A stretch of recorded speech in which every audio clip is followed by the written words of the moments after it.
All right, this is going to be a quick run through the rubric for your visual aid, and you can use a Prezi, you can do the Google slide presentation, you can use Canva. There are a ton of tools out there for you to use, and it's really up to you. I would suggest maybe try to do something different to make your presentation stand out. As we listen to 7, 8 of these, sometimes those last few can kind of be a grind if they're the same old that everybody else has done. So it might be something you want to think about. All right, so to start things out, obviously you need a title slide, your topic, all the group members' names, and then you need to tell us what your driving question is and the learning targets. Just 2 or 3 learning targets, something that you want us to walk away from, that everybody in the room should walk away from after your presentation. All right. And then you need to demonstrate that there is a problem. Tell us why your issue is such a big deal. One way that you might choose to do this is by showing us a bunch of statistics. Make sure that each statistic is cited on the slide or on the screen. That is important for us to know that it's a legit statistic. All right. Other ways that you are going to show us that there's a problem is by teaching us 10 things. I do mean teach us 10 things that everybody should know about your topic. Half of those, so 5 of those, can just be facts about your topic, all right? And 5 need to be concepts, and concepts need to be explained and taught. And that might take 5 minutes or so just in and of itself, explaining those ideas and those concepts that are going to give us a better background and understanding of your issue. All right, then you're going to fill us in with what's going on currently. What is the latest and greatest about your topic? Why is it in the news in the last 6 months? What's going on? What's cutting edge? What's the latest with your topic? What do we need to know? What should we know if we're paying attention? All right, then you are going to share with us the data from your student surveys that you've been creating. And you're going to do that in a visual way, so you're going to make some charts and graphs.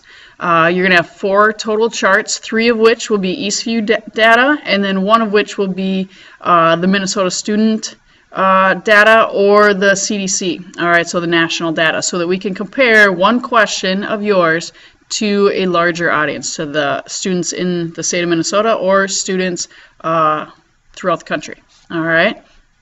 Determinants, so your risk and protective factors, you are going to pick 4 of those. Make sure you pick 4 that you can actually have an impact easily on, and that your ideas are going to affect a lot of people. And how are you going to impact those things? Well, you're going to either come up with a program idea or a policy recommendation. Okay. The other thing you need to do is let us know who's already doing something. What are 4 organizations that we should be familiar with that are sort of fighting the good fight already, that are out there trying to do something about your issue?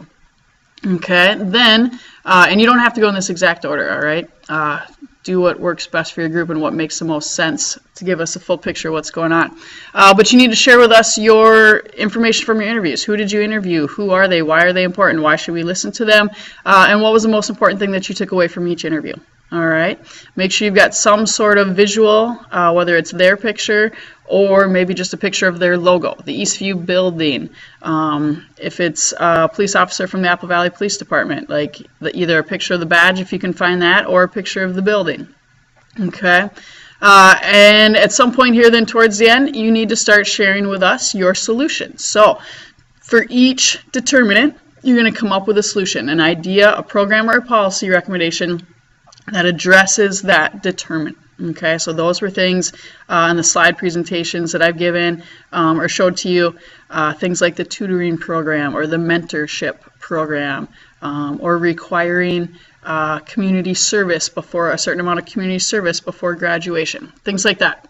All right, and then out of those 4 ideas, those 4 solutions, and it is possible to maybe only do 3 if one of them addresses 2 determinants at the same time. All right, but most of you will have 4.